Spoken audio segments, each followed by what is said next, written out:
دماغ مادی ہے اور انسان کی مادی ضروریات پوری کرنے کے وسائل تلاش کر سکتا ہے۔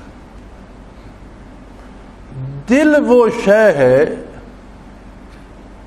جو خود اللہ کریم کا گھر ہے، جس میں اللہ کریم کے انوارات و تجلیات ہوتے ہیں، جو محبت پیغمبر کا مرکز ہے۔ دل وہ ہے جو اللہ نے محض اپنے لیے عطا فرمایا ہے۔ ایک دل ہی وہ ہے جس نے انسان کو اشرف المخلوقات بنا دیا، وگرنہ دماغ اپنی ضرورت زندگی پوری کرنے کے لیے اللہ نے ہر جانور کو، ہر چڑیا کو اور ہر درندے کو بھی دیا، اور وہ اپنی ضرورتیں پوری کرتے ہیں، اپنے لیے اچھا برا سوچ لیتے ہیں، اپنے گھر بناتے ہیں، اپنے بچے پالتے ہیں، اپنی خوراک تلاش کرتے ہیں۔ مادی وسائل کے لیے دماغ اللہ نے درندوں کو بھی دیے ہیں، جانوروں کو بھی دیے ہیں۔ دل جو ہے وہ صرف انسان کو دیا ہے، وہ دل جس میں اللہ کو، اللہ کے رسول صلی اللہ علیہ وسلم کو بسایا جا سکے۔ دماغ کھلتا ہے تو مادی اسباب کے حیرت انگیز کرشمے سامنے آتے ہیں۔ چاند پر کمندیں ڈالتا ہے، مریخ پر جا اترتا ہے، سیاروں ستاروں کی تحقیق کرتا ہے، بارش اور بادل کو دیکھتا بھالتا ہے۔ میں نے کل اپنے ٹیلی فون سے دیکھا، اس نے مجھے 6 دن کا موسم پریڈکٹ کر دیا۔ یہ دماغی کاوشیں ہیں نا کہ کل موسم کیا ہوگا، پرسوں کیا ہوگا، اگلے دن کیا ہوگا، اگلے دن کیا ہوگا۔ غلط بھی ہو سکتا ہے، صحیح بھی ہو سکتا ہے، لیکن ایک کاوش تو ہے کہ ایک چھوٹی سی مشین ہے اور وہ دنیا بھر کے کسی ملک کا نام لکھ دیں، اس ملک کے کسی شہر کا نام لکھ دیں، کسی گاؤں قریے کا نام لکھ دیں، اس کا موسم آ جائے۔ یہ ساری کاوشیں دماغ کی ہیں۔ جب دماغ بیدار ہوتا ہے، جب دماغ کو جلا ملتی ہے، جب اسے علم سے آراستہ کیا جاتا ہے، وہ تحقیقات کرتا ہے اور عجیب و غریب ایجادات سامنے لے آتا ہے، انسانی استعمال کی، انسانی بیماریوں کے علاج کی، انسانی اغذیہ کی، لباس کی۔ لیکن جب دل بیدار ہوتا ہے تو دل کمند ڈالتا ہے اللہ کریم کی جنت اور بارگاہ رسالت پر۔ جب دل بیدار ہوتا ہے تو یہ ستارے سیارے پیچھے رہ جاتے ہیں، وہ عالم امر کی دنیا میں جا کر نظر ڈال، وہاں کھنگالتا ہے یہاں کیا ہو رہا۔ جب دل بیدار ہوتا ہے تو حقیقی چیزیں جو ہیں، جو دائمی چیزیں ہیں، جنہیں ہمیشہ رہنا ہے، ان کی جستجو میں نکل پڑتا ہے اور اسے وہ نعمتیں نصیب ہوتی ہیں، وہ لذتیں نصیب ہوتی ہیں، وہ چیزیں دکھائی دیتی ہیں اور ان باتوں کی نشاندہی کرتا ہے جو حقیقی ہیں، ابدی ہیں، دائمی ہیں، جنہیں ہمیشہ رہنا ہے۔ دل زندہ ہوتا ہے تو سب سے پہلے اسے اللہ کے رسول کی پہچان نصیب ہوتی ہے۔ رسول ماننا یہ دل کا اختیار ہے۔ اب قرآن کریم نے ایک عجیب منطق بتائی، حدیث شریف نے بھی اس کی تائید کی۔ قرآن کریم فرماتا ہے ینظرون الیک وہم لا یبصرون،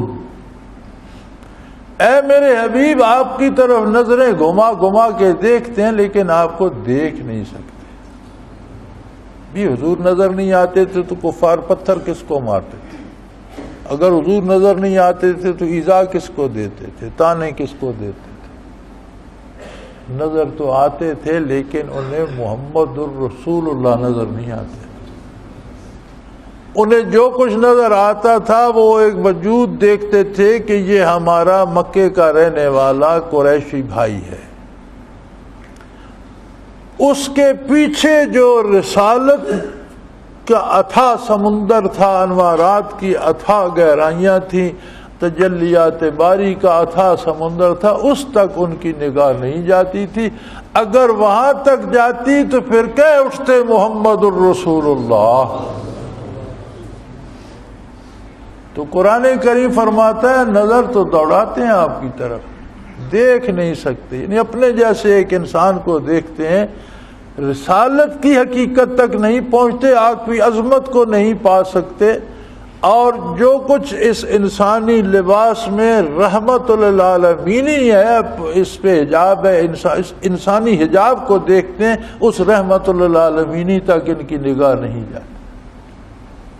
یہی بات حدیث شریف میں ملتی ہے کہ جب طائف میں حضور پر پتھر پھینکے گئے، وجود عطر کو زخموں سے چور کر دیا گیا، آپ تھک کرے جگہ آرام فرما ہوئے، تو اللہ کریم نے ملک الجبال کو، اس فرشتے کو جو پہاڑوں پہ مقرر ہے، حکم دیا کہ انہوں نے میرے نبی پر پتھر پھینکے ہیں، ہر ایک اپنی ہستی کے مطابق کام کرتا ہے، تم جاؤ میرے نبی سے اجازت لے لو۔ اگر وہ اجازت دیں تو طائف تو پہاڑی علاقہ ہے، بڑے بڑے پہاڑ ہیں، ایک ایک پہاڑ اٹھا کر ان کی بستی پر پھینک دو۔ ملک الجبال حاضر ہوتے ہیں، حضور تشریف فرما ہے، وجود اقدس زخمی ہے، خون جم گیا ہے نالان مبارک میں، اور خادم بڑے زور سے اتار رہے، آرام سے نالان مبارک نہیں اترتے، پاؤں مبارک کے گرد خون جم گیا ہے، پھنس گئے۔ ملک الجبال حاضر ہوتا ہے، سلام عرض کرتا ہے، اجازت چاہتا ہے کہ اللہ نے مجھے آپ سے اجازت لینے کا پابند فرما کر حکم دیا ہے کہ یہ پہاڑ اٹھا کر اس بستی پر پھینک دو، ان پتھروں کے جواب میں جو انہوں نے میرے حبیب پر۔ تو حضور اسے جواب دینے کی بجائے اللہ کریم سے دست بدعا ہو جائے، فرماتے ہیں اللہم اہدکو، اے اللہ تو انہیں ہلاک نہ فرما، ہلاک کرنے کی بجائے ہدایت دے دے۔ اگلا جملہ قابل غور ہے، عذر پیش فرماتے ہیں فَإِنَّهُمْ لَا يَعْلَمُونَ، یہ بیچارے نہیں جانتے کہ پتھر کس کو مار۔ اس بات پہ میرے رب خفا نہ ہو، یہ تیرے حبیب کو جانتے ہی نہیں، جانتے ہوتے تو نچھاور ہو جاتے قدموں پہ، جانتے نہیں اس لیے پتھر پھینک رہے، ان کی یہ غلطی معاف کر دے۔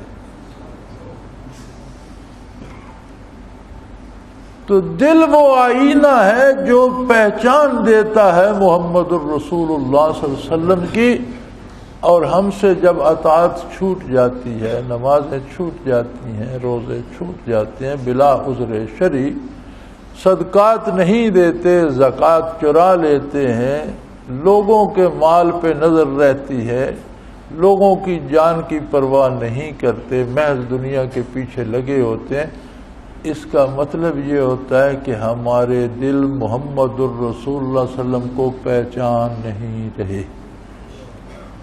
اگر پہچانتے ہوتے تو نچھاور ہو جاتے، نافرمانی نہ کرتے۔ میں آپ کے بارے فتویٰ دے دوں، آپ میرے بارے فتویٰ دے دیں، یہ درست نہیں ہوگا، دلوں کے حال اللہ جانتا ہے، لیکن ہم میں سے، میرے سمیت ہم میں سے ہر ایک کو اپنے دل میں جھانکنا چاہیے کہ میرا دل شناسا ہے محمد الرسول اللہ سے یا نہیں۔ اگر شناسا ہوگا تو جسم کا رواں رواں حضور کا تابعدار ہو جائے گا، سوچیں آئیں گی تو بارگاہ رسالت کی، تمنا ہوگی تو وہاں پہنچنے کی، جان جائے گی تو اس بارگاہ میں پہنچے۔